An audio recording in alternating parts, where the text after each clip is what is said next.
નમસ્કાર, આઝાદ મીડિયા લાઈવમાં આપનું સ્વાગત છે।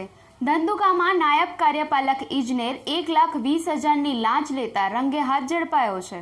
અમદાવાદ જિલ્લાના ધંધુકા ખાતે રહેતા એક ફરિયાદીએ નાયબ કાર્યપાલક ઇજનેર વૈભવ અચલકુમાર શ્રીવાસ્તવે લાંચ માંગ્યાની ફરિયાદ એસીબીમાં કરવામાં આવી હતી, જેને પગલે એસીબીએ આજે છટકું ગોઠવી ફરિયાદીના વાતચીતના આધારે નાયબ કાર્યપાલક ઇજનેર પાણી પુરવઠા અને ગટર વ્યવસ્થા બોર્ડને રંગે હાથે ₹1,20,000ની લાંચ લેતા ઝડપી પાડ્યા છે।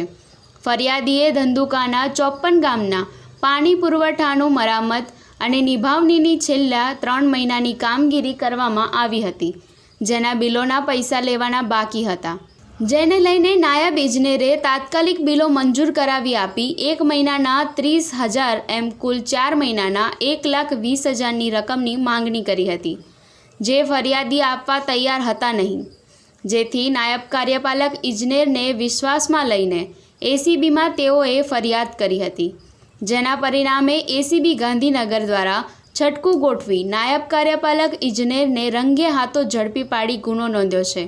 આ સાથે ફરિયાદીને તેના ₹1,20,000ની રકમ પરત કરાવી છે।